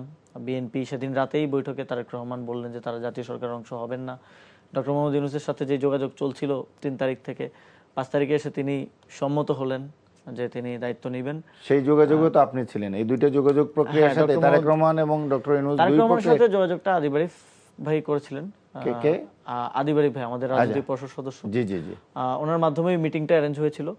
আর ডক্টর মোহাম্মদ ইউনূসের সাথে যোগাযোগটা আমার 2 আগস্ট থেকেই শুরু হয়েছিল। 3 আগস্ট ওনার সাথে প্রথম কথা হয়, উনি ওনার সমর্থন প্রকাশ করেন। 5 আগস্ট প্রথমে যখন কথা হয় উনি তখনও তেমন একটা রাজি ছিলেন না। তো রাতে যখন বিস্তারিত ডিসকাশন হয় এবং বিস্তারিত উনিও ওনার অবস্থানগুলো জানান আমাদেরকে, উনি বলেন যে উনি কারো হাতের পুতুল হয়ে সরকার পরিচালনা করতে চান না। এরকম অফার ওনার কাছে আগেও গিয়েছিল, আমরা সবাই জানি। হ্যাঁ, 111 এর সময় গিয়েছিল। তো উনি ওই সংখ্যার কথা বলেন এবং আমরাও একমত পোষণ করি যে আমরা গণতান্ত্রিক ধারাবাহিকতা চাই, আমরা এখানে কোনো মার্শাল ল বা আর্মি ব্যাকড গভর্নমেন্ট চাই না। তো ওই জায়গা থেকে একমত হওয়ার পরে তিনি বলেন ঠিক আছে তাহলে তোমরা ঘোষণা করতে পারো। তারপর ওই দিন রাতেই কিন্তু আমরা ভিডিও বার্তা দিয়ে তাকে প্রধান উপদেষ্টা ঘোষণা করি। তো এখন 2 বছর পর এসে আপনি তো ঘটনার বর্ণনা করলেন, 2 বছর পর এসে আপনার কাছে মূল্যায়নটা কি? আপনারা যে আকাঙ্ক্ষা নিয়ে সারা দেশের মানুষ রাজপথে নেমে আসছিল, শেখ হাসিনাকে পালিয়ে যেতে বাধ্য করেছিল, সেটা কি রাইট ট্র্যাকে আছে? এই ট্রেনটা কি জুলাই আকাঙ্ক্ষার যে ট্রেন, এই ট্রেনটা কি ঠিক জায়গায় আছে নাকি এটা লাইনচ্যুত হয়েছে? আমাদের যদি আমি যেটা একটু আগে বললাম যে এক দফা আমাদের আংশিক বাস্তবায়ন হয়েছে। মানুষের আকাঙ্ক্ষার জায়গায় কিন্তু শুধু শেখ হাসিনাকে ছুড়ে ফেলা পর্যন্ত ছিল না। বাংলাদেশের যে সচেতন নাগরিক যারা আছেন তারা খুব ভালোভাবেই বুঝতে পারছিলেন যে এখানে শুধু Sheikh Hasina is not the problem. মানে শেখ হাসিনা গেলে তাদের যে সমস্যা সেগুলোর সমাধানের একটা পথ খুলবে, এই আকাঙ্ক্ষা এবং দীর্ঘদিনের পুঞ্জীভূত একটা ক্ষোভ ছিল প্রত্যেকেরই, কিছু না কিছু বিষয় ছিল এই ক্ষোভের। প্রত্যেকেরই দ্রব্যমূল্য বৃদ্ধি পাচ্ছে, মানুষের জীবন অসহনশীল হয়ে পড়ছে, কেউ হয়তো শেয়ার মার্কেটে তার টাকা ঘুরিয়েছে, কেউ ব্যাংক থেকে তার টাকা ঘুরিয়েছে, অনেক কিছু। প্রত্যেকের এভরি পারসনের এই ব্যক্তিগত ক্ষতিগুলো ছিল। রাজনৈতিক কর্মীদের হয়তো এক ধরনের ছিল, অন্যদের এক ধরনের ছিল, অত্যাচার নিপীড়ন থেকে শুরু করে। তো এই যে একটা করাপ্ট ব্যবস্থা যেটার উপর শেখ হাসিনা বসেছিল, আমরা কিন্তু সচেতন ভাবেই এক দফায় এটা দিয়েছিলাম যে শেখ হাসিনার পতন এবং ফ্যাসিবাদী ব্যবস্থার বিলোপ। কারণ এই কাটাছেঁড়া করে সংবিধান এবং কালা কানুন করে এমন একটা রাষ্ট্র তৈরি করা হয়েছিল যেখানে কোনো রাষ্ট্রীয় প্রতিষ্ঠানের ওই শক্তিটা ছিল না, আদালতগুলো সার্কাসে পরিণত হয়েছিল। তো ওই জায়গা থেকে ফিরে আসার জন্য আমাদের মনে হচ্ছে সংস্কারটা গুরুত্বপূর্ণ এবং এই বিলোপের জিনিসটা এক দফায় রাখা প্রয়োজন। এর ধারাবাহিকতাই কিন্তু দীর্ঘদিন এই যে ঐক্যমত্য কমিশন বৈঠক করেছে এবং অনেক বিষয় নিয়ে আলোচনা হয়েছে, ঐক্যমত্য হয়েছে, জুলাই সনদ হয়েছে, গণভোট হলো, লেজিটিমেসি আসলো জনগণের পক্ষ থেকে। কিন্তু ওই যে লাইনচ্যুত হওয়ার যে বিষয়টা, এখানে এসে আমরা লাইনচ্যুত হয়ে গেলাম। আমরা একটা ধারাবাহিকতায়, অনেকের অনেক ক্ষোভ ছিল। আমার ব্যক্তিগতভাবে যদি বলেন, আমি চেয়েছিলাম সংস্কারটা আরো অ্যাগ্রেসিভলি হবে, আমি সংবিধানের পুনর্লিখন চেয়েছিলাম। আমরাই প্রথমে আমাদের অবস্থান ছিল, পরে আমরা ভাবলাম যে ঠিক আছে জাতীয় ঐক্যের স্বার্থে যেহেতু বিএনপি পুরোপুরি পুনর্লিখন চাচ্ছে না, তাহলে আমরা সংস্কারের পথে যাই, একটু আমরাও কম্প্রোমাইজ করি। তো ওইখানে আমরা আসলাম। তো এই মনক্ষুণ্ণতা থাকা সত্ত্বেও কিন্তু আমরা একটা জায়গায় আসতে পেরেছিলাম, যেটা নির্বাচনের আগে সবাই অ্যাগ্রিড ছিল। কিন্তু বিএনপি নির্বাচিত হওয়ার পরেই তারা এই যেই লাইনে আমরা আসছিলাম সেখান থেকে তারা সরে গেল। বিএনপি যে একটা কথা বারবার বলে, মানে এটার ব্যাপারে আপনি এর আগেও বলছেন, তারপরে আমি এই প্রশ্নটা করি। বিএনপি তো বলে যে আমরা সবাই মিলে এত আলোচনা করে, 8 মাস ধরে আলোচনা করে আমরা একটা জুলাই সনদ স্বাক্ষর করেছি। এবং তারা আজকেও একাধিক অনুষ্ঠানে স্বরাষ্ট্রমন্ত্রী সালাউদ্দিন সাহেব যিনি লিড দিয়েছিলেন ওই আলোচনায়, যে আমরা যেটা স্বাক্ষর করেছি এটা আমরা দাঁড়ি কমা সেমিকোলন সহ আমরা বাস্তবায়ন করব। এটার মধ্যে আমাদের কোনো পরেরটুকু নিয়ে যে জুলাই আদেশ, এটাকে তারা বলছে এটা সংবিধান সম্মত হয়নি, বৈধ হয়নি, দেখেন কিংবা গণভোটের বিষয়টাকে সালাউদ্দিন সাহেব পার্লামেন্টে এক পর্যায়ে তো বলেই ফেললেন যে ওই সময় আমরা এটা না মেনে নিলে নির্বাচনটাই হতো না। তার অর্থ হলো এটা তারা পুরোপুরি রাজি ছিলেন না, কিন্তু কৌশলগত কারণে হয়তো না রাজি। দেখেন গণভোটের প্রস্তাবটা যারা ঐক্যমত কমিশনে ছিলেন তারা তো স্টেটমেন্ট দিয়েছেন সোশ্যাল মিডিয়ায় বিভিন্নভাবে। গণভোটের প্রস্তাবটাও সালাউদ্দিন আহমেদের, এবং এটার একটা ক্লিপ আছে। সালাউদ্দিন আহমেদ তখন বলছেন যে সংবিধানে না থাকলে, হ্যাঁ, তো তাহলে এখন এসে বলতেছেন যে তো না, ওইখানে তাদের এটা বলার চেষ্টা করেন তারা যে আমরা জুলাই ঐক্যমত কমিশনে জুলাই সনদে সবাই যা যা আছে স্বাক্ষর সব করেছে বাস্তবায়ন করবো। এটার পক্ষে আপনি আছেন না বিপক্ষে, এটার উপর গণভোট হইতে পারতো, কিন্তু এটারে সেগমেন্ট করে দিয়ে এখানে অন্যদের সুবিধা না, দিয়ে এখানে দেওয়া তো- হয়েছে। এটা এখানে তো নোট মানে অফ- নোট অফ- এগ্রিমেন্টের বাইরে যাওয়া দেখেন হয়েছে। এখানে তো নোট অফ ডিসেন্টের কোশ্চেন গুলো ছিল। হ্যাঁ। এখন যেখানে আপনি জাতীয়ভাবে রাজনৈতিক দলগুলো ঐক্যমত হতে পারছেন না, সেখানে এটা জনগণের কাছ থেকে সেখানে মতামত নেওয়া discretion হয়েছে। এটা কার? হলো আপনাদের বক্তব্য, সেটা তো আর তাদের জনগণের, এবং জনগণ তো সার্বভৌম ক্ষমতার অধিকারী।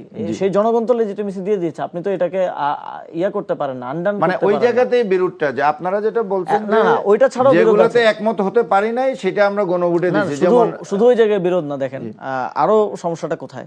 তারা বলছে জুলাই সনদ অক্ষর অক্ষরে বাস্তবায়ন করা হবে। জি, আচ্ছা ঠিক আছে, এই যে স্বাক্ষরিত জুলাই সনদ। স্বাক্ষরিত জুলাই সনদ, ঠিক আছে, স্বাক্ষরিত জুলাই সনদে অ্যাগ্রিড বিষয় অনুযায়ী কিন্তু আমাদের যে বিচার বিভাগ, সেটাকে বিচার বিভাগের যে আলাদা সচিবালয়, সেটা বাস্তবায়ন করা হয়েছিল। সেটাকে তারা পিছিয়ে গুম কমিশন বলছে আরো ভালো করব, কিন্তু আচ্ছা, গুম কমিশন অধ্যাদেশ করা হয়েছিল, জি। এই দুর্নীতি দমন কমিশন সহ এই অধ্যাদেশগুলো করা হয়েছিল। এটা কিন্তু এগ্রিড। হ্যাঁ, এগুলো কেন তারা বাতিল করলো? তারা বললো যে তারা বেটার করবে। বেটারের নমুনাটা একটু বলি। বেটারের নমুনাটা হচ্ছে গুম অধ্যাদেশটা তারা আবার করছে, ক্যাবিনেট থেকে অ্যাপ্রুভ হয়েছে। এবং এই গুম অধ্যাদেশে কি আছে, আপনার পুলিশই মানে গুম তো করে হচ্ছে গোয়েন্দা সংস্থা, কিংবা র্যাব সরকারি বাহিনী বা ওই সাধারণ বাহিনীগুলো। সরকারি। পুলিশ কিন্তু গুম সেটা তদন্ত কম আবার করে। তারাই করবে। তা গুমটা যখন করবে পুলিশের থেকেও এলিট বাহিনী, এবং তদন্ত যখন করবে পুলিশ, আপনি একটা জিনিস বুঝতে হবে, এটা ইনফিরিয়র একটা অর্গানাইজেশন। র্যাব তো পুলিশের থেকে এক ধাপ উপরে এলিট, তারপরে গোয়েন্দা সংস্থাগুলো তো আরো পরে, তাই না? তো তারা যখন গুম করবে, আপনি পুলিশকে দিয়ে তদন্ত করবেন, পুলিশ তো জীবনেও এই গুমের মানে কোনো এই সঠিক সুরা করতে পারবে সুরা করতে পারে। এখন না, এই প্রশ্নটা তো অলরেডি এসে গেছে হ্যাঁ, খসড়া এখন আসার এটা আমি পর। বলছিলাম যে সালাউদ্দিন আহমেদও তো গুমের শিকার হয়েছিলেন। তো তার সময় যদি এই আইন থাকতো, তাহলে তার ওয়াইফ যখন বিচার চাইতে পুলিশের কাছে যেত, তার ওয়াইফকে এই আইন অনুযায়ী 5 বছর জেল খাটতে হতো।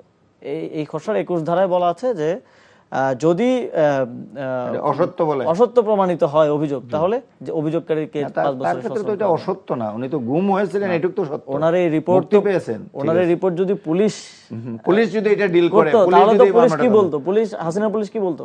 জি, সালাউদ্দিন আহমেদ পালিয়ে গেছেন, পালিয়ে এটা গেছে, গুম হয় নাই। এক্স্যাক্টলি এটাই বলতো না। এখন এইটা তো একটা বললেন যে, এখন আমার আরেকটা কোয়েশ্চেন হলো এইটা নিয়ে যে এখন বিএনপি যেটা বলছে যে আমরা স্বাক্ষরিত জুলাই সনদ অক্ষর অক্ষরে বাস্তবায়ন করব, এইটার উপর কি আপনাদের আস্থা না, আছে? আমি অবশ্যই বাকিটুকু এডিশনালটুকু ছেড়ে দিলাম, আমরা বিএনপি এটার উপরও আস্থা আছে কিনা? এই সংস্কারের প্রশ্নে জি। বিন্দুমাত্র বিশ্বাস করি না, এবং আমরা যদি বিশ্বাস করি, দেশের জনগণ আমাদেরকে মারবে, কারণ এখন যদি তাদেরকে তারা এটা এনে কষ্ট বাস্তবায়ন করে করে আরেকটা দেখায়, ভোট দেওয়ানো না হয়েছে, তারা যদি জুলাই সনদটা হুবহু বাস্তবায়ন করে দেখায় যে এই যে দেখেন আমরা করে দিলাম, তারা করবে না। আর তারা কেন করবে না? এটার সকল ধরনের ইন্ডিকেশন এখন পর্যন্ত আমাদের কাছে আছে। জুলাই সনদ তো পরের কথা, জুলাই সনদ বাদ দিলাম, 31 দফার কয়টা দফা তারা এখন পর্যন্ত ভায়োলেট করেছে? 31 দফার মধ্যেও তো এগুলো তো আরো বিচার বিভাগের committed। স্বাধীনতার কথা বলা ছিল। অবশ্যই আছে, তো অবশ্যই। তাহলে সে যখন তার টার্মসে বিষয়গুলো আনতে চাচ্ছে, এবং যখন এই যে সংবিধান সংশোধন কমিটি, যেটা একতরফা একদলীয় করা হয়েছে, তারা যখন মিটিংটা করে গতকালকে না পরশু সংবাদ সম্মেলন করলো, তো সেখানে তারা কি বলছে? তারা বলছে যে জুলাই সনদে যা আছে তা আমরা অক্ষর অক্ষরে বাস্তবায়ন করবো। পাশাপাশি কি বলছে? পাশাপাশি বলছে আমরা আরো বেটার করার জন্য এর সাথে বসবো, ওর সাথে বসবো। তার মানে কি, আপনি ওইটাতেও আরো ডিস্টরশন নিয়ে আসবেন, ওইটাতেও আপনি আরো মানে আপনার এই সন্দেহ কিংবা এই আশঙ্কাটা থেকে আপনার বিভিন্ন ইকুয়েশন ঢুকাবেন, আপনার মতো করে জিনিসটাকে করবেন, আপনার দৃষ্টিভঙ্গিতে করবেন, তাহলে তো আর একটা বিষয় আমি আনতে চাই যে আপনারা যারা জুলাইয়ের শক্তি, এটা নিয়ে বিরোধ থাকতেই পারে কিংবা বিরোধ আছে, এটা কোন পর্যায়ে যায় সনদ বাস্তবায়ন সংস্কারের বিষয়টা, কিন্তু এই গত দুদিন আমরা যা দেখলাম, গতকালকে দেখলাম যে এই জাস্ট 5 তারিখের আগে 4 তারিখে এসে পরস্পর ছাত্র সংগঠন দুইটা, ছাত্র দল এবং ছাত্র শিবিরের মধ্যে 4টা শিক্ষা প্রতিষ্ঠানে সংঘর্ষ হলো গতকালকে। এবং আজকে যেটা মানে 5 তারিখে এসে আমরা দেখলাম, আজকেও আপনার তুলারাম কলেজে, তারপরে বরিশাল বিশ্ববিদ্যালয়ে সংঘর্ষের ঘটনা ঘটেছে। পাশাপাশি আজকে আরও 2টা অনুষ্ঠান, আমি সবটা নিয়েই আপনার আজকে সকালে একটা অনুষ্ঠান ছিল যেটা নিয়ে ব্যাপক আগ্রহ কৌতূহল সবার ছিল যে প্রধানমন্ত্রী যেটা উদ্বোধন করলেন জুলাই জুলাই জাদুঘর, জাদুঘর।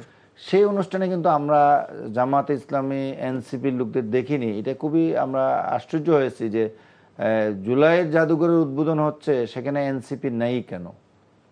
বিশেষ করে এনসিপি এবং জামাত কেন নেই? আসলে কি আপনারা দাওয়াতই পান নাই না কি ঘটনাটা? আমি সত্যি সত্যি আমি এখনো খোঁজ নেই এই জন্য জানি না, নাকি কেন আপনারা যান নাই ওই অনুষ্ঠানে?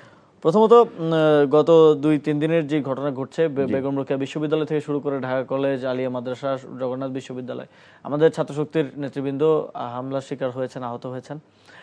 এই ঘটনাটা সিম্পলি ছাত্রদলের ক্যাম্পাসগুলোকে দখল করার প্রক্রিয়ার অংশ হিসেবে হচ্ছে। তারা ক্যাম্পাসগুলোকে পূর্ণ নিয়ন্ত্রণ নেয়ার জন্য বিভিন্ন ক্যাম্পাসে তারা এই হামলার মধ্য দিয়ে এবং বেরোবিতে যেটা আমরা দেখেছি যে শিবির পাল্টা হামলা করলো, সেটাকে অ্যাজ এ এক্সকিউজ নিয়ে সারা দেশে তারা এটাকে ডেটারোয়েট করলো এবং সারা দেশে ক্যাম্পাসগুলোকে দখলে নেওয়ার এক ধরনের চেষ্টায় তারা মেতে উঠলো। তো এই দখলের রাজনীতিটা ঠিক আবার পুরনো রাজনীতির মতোই। আগে আমরা দেখতাম ছাত্রলীগ ছাত্রদলকে মেরে ক্যাম্পাসের দখল নিয়েছিল এবং দীর্ঘ 17 বছর তারা দখল করে রেখেছে, নিয়ন্ত্রণ করেছে। এবং এটার ক্ষেত্রেও আমরা সরকারকে এখন পর্যন্ত কোনো ধরনের ব্যবস্থা নিতে দেখি নাই। ভিডিও ফুটেজে স্পষ্ট দেখা যাচ্ছে কারা হামলা করছে। আজকে ছাত্রদল সভাপতির একটা স্ট্যাটাস আমরা ফেসবুকে দেখেছি রাতের বেলা, যে উনি একটু পজিটিভ একটা স্ট্যাটাস দিয়েছেন, ছোট্ট করে 4-5 লাইনের একটা স্ট্যাটাস, যে আমরা জুলাইয়ের শক্তি যাতে কোনোভাবে পরস্পর মুখোমুখি না হই। এখন এটা প্র্যাকটিক্যালি বোঝা যাবে, এটা স্ট্যাটাসের মধ্যে কথাই বললে হবে না, এটা তো কাজে মিল কাজে হবে। এবং যখন এই জুলাইয়ের শক্তিগুলোর মধ্যে সংঘর্ষ সংঘাত হয়, তখন কিন্তু অন্যরা এসে সেখানে সুযোগ নেয় এবং সুযোগ খুব স্বাভাবিক নেয়ার জন্য একটা কিন্তু আমরা কিন্তু একবারে 5 তারিখে এই হাসিনার পতনের দিনে এসে এই জুলাইয়ের শক্তি এইভাবে রাজপথে এটার পিছনে কোনো ষড়যন্ত্র আছে কিনা আপনি কি মনে করেন? আমার মনে হয় যে এটা কনস্পিরেসি কাজ করছে কিনা কোনো পক্ষ থেকে? প্রথমত এই জিনিসটা আমার মনে হয় যে এটা এক ধরনের তারা তাদের রাজনীতির যেই প্র্যাকটিস আমরা দেখেছি এর আগে ছাত্রদল কিন্তু এনসিপির উপরে হামলা করেছে হবিগঞ্জে, সিলেটে। তো তারা রাজনীতি বলতে এই পেশি শক্তির ব্যবহারটাকেই বুঝে, লাঠিসোঁটাই বুঝে, দেশীয় অস্ত্রশস্ত্রই বুঝে। সিম্পলি আমি এটাই মনে করি। এবং তারা টাইমিং সেন্সও তাদের নাই যে কখন কি করতে হবে জুলাই মাসের মধ্যে এসে। তো এখানে একটু আমি আপনাকে একটু করি, হবিগঞ্জের হামলা নিয়ে যেটা বলা হচ্ছে বিএনপি থেকে কিংবা ছাত্রদল থেকে, যে এইখানে নাসিরউদ্দিন পাটোয়ারির বক্তব্যটা বেশি উস্কানিমূলক ছিল। যেমন আপনার বিরুদ্ধে তো কোনো সময় এই অভিযোগটা কেউ আনে নাই, যে আপনি যে কথাবার্তা বলেন এই কথাবার্তা, কিংবা নাহিদ ইসলামের বিরুদ্ধেও আনে নাই, কিংবা আরো ডক্টর মানে আতিক মুজিব, আরো অনেককে যারা টকশোতে আসেন কিংবা সমাবেশে বক্তৃতা করেন, আদিব, আমি নাম ধরে আলাউদ্দিন, অনেকের নামই বলতে পারি। কিন্তু নাসিরউদ্দিন পাটোয়ারির বিরুদ্ধে আর মাঝে মধ্যে হান্নান মাসুদ, দুইজনের কথা মাঝে মধ্যে, হান্নান মাসুদের রিসেন্টলি হয় নাই, এখন বলা যায় পাটোয়ারিতে। এইটাকে মানে কেন, এটাকে কি অ্যাভয়েড করার কোনো পথ নাই? সবার কথা তো একরকম না, মানে ইভেন বিএনপিরও সবার কথা একরকম না। রাশেদ খান আমার বড় ভাই, একসময় একসাথে রাজনীতি করেছি, তার কথাও আমরা শুনি। ফজলুর রহমান খুবই অ্যাগ্রেসিভ বিভিন্ন বিষয়ে কথাবার্তা বলেন, তার কথাও আমরা শুনি। আমরা প্রয়াত হয়েছেন, শ্রদ্ধার সাথেই বলছি, সালাউদ্দিন কাদের চৌধুরী, তার কথাও কিন্তু আমরা শুনে বড় হয়েছি। তো এক একজনের টোন কিন্তু এক এক রকম। তবে নাসিরউদ্দিন পাটোয়ারি ভাইয়ের সাথে এই বিষয়ে আমাদের আলোচনা হয়েছে এবং তিনিও কিন্তু গতকালকে একটা টক শোতে বলেছেন যে তিনি তার টোনে পরিবর্তন নিয়ে আসবেন এবং আমরাও তার সাথে, এটা আপনাদের কিন্তু মানে জুলাই আন্দোলনের একটা আকাঙ্ক্ষা ছিল যে এইরকম আক্রমণ, এইরকম কথাবার্তা, আমরা এটাকে কথায় কাজে মারপিট তো নাই, কথাবার্তার ক্ষেত্রে আমরা এটাকে সমর্থন করি না। কিন্তু দেখেন, কথা একটু এদিক সেদিক হতে পারে, কিন্তু কথাকে কি আপনি মেরে জবাব দিবেন? এটা তো কোনোভাবে জাস্টিফাইড আপনি আরেকটা কথা বলেন, আপনি তাকে আরেকটা মানে পাল্টা বক্তব্য দেন, কিন্তু এটা যখন মারামারিতে চলে যায়, কারণ আমরাও যদি আপনার দলের যারা একটা প্রশ্ন করছিলাম যে এগুলোর পিছনে এই জুলাইয়ের পরাজিত শক্তির কোনো ইন্ধন কোনো কিছু আছে কিনা, কোনো একটা আপনার কাছে? অবশ্যই তারা তো যে কোনো সুযোগ পেলেই ঢুকে পড়ে, আমরা দেখি। মানে তারা যে কোনো অতীতে আমরা অন্তর্বর্তী সরকারে, আপনারা যখন সরকারে ছিলেন তখন তো আমরা হাতে কলমে এটার বহু প্রমাণ পেয়েছি, বিভিন্ন ভিতর থেকে ধরাও পড়েছে, আন্দোলনে দেখেছি, বিভিন্ন জায়গা থেকে চিহ্নিত করে তাদেরকে ধরা গেছে। তো এই সুযোগটা আমাদেরকে ডিসাইড করতে হবে আমরা এটা দিব কেন। মানে আমরা যখন সংঘর্ষে জড়াই তখন কিন্তু সুযোগটা পাই, তো আমরা এটা দিব কেন? এটা আমাদেরকে নেতৃত্বেরও এটা একটা ব্যর্থতা, যে আমি যদি আমার কর্মী বাহিনীকে আটকাতে না পারি, তাদেরকে রেস্টেইন করতে না পারি, এই ধরনের পরিস্থিতি। এবং এই ব্যর্থতা কিন্তু বিএনপির আজকের না। আর একটা প্রশ্ন আপনাকে করেছিলাম, আপনারা জুলাই জাদুঘরে আজকে যান নাই কেন? প্রথমত আজকের যে সরকারি প্রোগ্রামগুলো, রাষ্ট্রপতির প্রোগ্রামে এনসিপি কে দাওয়াত করা হয়েছিল, জামাতে ইসলামকেও দাওয়াত করা হয়েছিল, তারা সেখানে যথারীতি গিয়েছেন, বক্তৃতা করেছেন, কিন্তু ওইখানে হট্টগোল হয়েছে, সেটা আসতেছি। জি। জুলাই জাদুঘরে ঠিকভাবে আসলে দাওয়াত করা হয় নাই, এবং একটা দাওয়াতের তো একটা নর্মস আছে, গভর্নমেন্টের একটা প্রসেস আছে, সেটা ফলো করা হয়নি। সে কারণে আমাদের মোটামুটি কথা বলেই আমাদের বিরোধী দলীয় চিফ হুইপ নাহিদ ইসলাম, আমাদের আহ্বায়ক, তিনি বিরোধী দলীয় নেতার সাথে কথা বলেই সেখানে আর মানে আপনারা এটা বয়কটই করেছেন এই অনুষ্ঠানটি, জান নাই অনুষ্ঠানটিতে। এবং আমরা দেখেছি যে এই পুরো জাদুঘরের প্রক্রিয়ার সাথে যারাই জড়িত ছিল তাদেরকে খুব একটা সম্মান দিয়ে আসলে সেখানে গুরুত্ব দেওয়া হয় নাই। তো এবং আমরা এও ইনফরমেশন পেয়েছি, জুলাই জাদুঘর কিন্তু আমি দেখেছি এর আগে, যখন ডক্টর মোহাম্মদ ইউনূসের সাথে সম্পূর্ণ শেষ হয় নাই কাজ, মোটামুটি শেষ হয়ে গিয়েছিল অন্তর্বর্তী সরকারের সময়েই। তো এখন আমরা শুনছি যে সেখানে কন্টেন্টও অনেক হেরফের করা হয়েছে এবং ইতিহাস বিকৃতির এক ধরনের চেষ্টা করা হয়েছে। আমরা দলের পক্ষ থেকে অফিসিয়ালি সেটা ভিজিট করব এবং স্টেটমেন্ট দিব, কারণ এই জুলাই জাদুঘরের সাথে আমাদের আবেগ জড়িয়ে আছে। এবং যখন আমরা উপদেষ্টা ছিলাম, আমার মনে আছে যে এটা করার জন্য সবচেয়ে বেশি পার্সু করেছিলাম আমরা, একটা ক্যাবিনেট মিটিং এ উত্থাপন করা হয়েছিল। না, আপনাদের এই সংস্কৃতি উপদেষ্টা ফারুকী সাহেব তো খুবই অ্যাক্টিভলি তিনি এটাতে কাজ করেছেন এবং তিনি সেখানে থেকেই কাজ করেছেন অনেকটা, মানে জাদুঘরেই একটা জায়গায় থেকে তিনি কাজ করেছেন। খুব দ্রুত সময়ের মধ্যে একটা জাদুঘর কিউরেশন করাটা তো সহজ কাজ না। রাষ্ট্রপতির প্রোগ্রামটা আমরা শেষ পর্যায়ে অনুষ্ঠানে 1 মিনিট হয়তো কথা বলতে পারবো। এবং রাষ্ট্রপতির প্রোগ্রামে আমরা দেখলাম যে সেখানে একটা ডকুমেন্টারি দেখানো হলো, যেখানে তারেক রহমানকে এক দফার ঘোষক হিসেবে দেখানো হলো। এখন দেখেন মাত্র 2 বছর আগের ইতিহাস না, সেটার চেয়েও বড় যে অভিযোগটা আসছে যে আবু সাইদের ছবিটা, এটা তো রাষ্ট্রপতি নিজেই অভিযোগ করলেন। তো আমি সরকারে থাকার ফলে আমি জানি যে যখন এই ইয়াগুলো দেখা বা ডকুমেন্টারিগুলো আমলারা তৈরি করেন, তারা সম্পূর্ণ সেন্টিমেন্টটা বুঝেন না, ঠিক আছে, কিন্তু আমার মিনিস্ট্রির একটা ডকুমেন্টারি দেখানো হবে, এটা কিন্তু লাস্ট আমি দেখে অ্যাপ্রুভ করি, তো আমি তো ফিডব্যাক দিয়ে ঠিক করি এটা। তা নিশ্চিতভাবে এটার দায়িত্বে কেউ না কেউ ছিল, মুক্তিযুদ্ধ মন্ত্রণালয় ছিল, মুক্তিযুদ্ধ মন্ত্রী প্রতিমন্ত্রী তারা দেখেছেন এবং তারা ডেলিবারেটলি এটা কিন্তু করলেন। এবং এটার ফলে এই ধরনের একটা পরিবেশ, এটা কিন্তু অনাকাঙ্ক্ষিত পরিস্থিতি, আমরা তো ইচ্ছা করে আমরা খুব প্রকাশ করতে দেখছি, প্রকাশ্যে উনি খুব প্রকাশ করেছেন। সেখানে যারা রাষ্ট্রদূতরা ছিলেন তারাও খুব বিব্রতকর পরিস্থিতি, একটা রাষ্ট্রীয় প্রোগ্রামে তো এরকমটা হওয়াটা। কিন্তু যখন নগ্নভাবে ইতিহাস বিকৃতি করা হয়, তখন তো আসলে প্রতিবাদ না করে উল্টা হয়ে গেছে। আমার মনে হয় যে আমরা অনেক কথা শুনলাম যেগুলো আগে শুনিনি, কিংবা শুনলেও অনেকের মনে ছিল না। আজকে এই জুলাইয়ের গণ-অভ্যুত্থান দিবসে, জুলাই গণ-অভ্যুত্থান দিবসে এসে আপনার কাছ থেকে আমরা পুরো ঘটনাটা শুনলাম, বর্তমান প্রেক্ষাপট শুনলাম। আপনাকে এনটিভির পক্ষ থেকে অসংখ্য ধন্যবাদ জানাচ্ছি আমাদের অনুষ্ঠানে যোগ দেওয়ার জন্য। আপনাদেরকেও অসংখ্য ধন্যবাদ আমাকে আমন্ত্রণ করার জন্য। ধন্যবাদ। সুপ্রিয় দর্শক শ্রোতা, এতক্ষণ আপনারা আইএফএসি নিবেদিত এই সময়ের আলোচনা শুনলেন। এখনকার মতো আমরা বিদায় নিচ্ছি। শুভরাত্রি, আল্লাহ হাফেজ।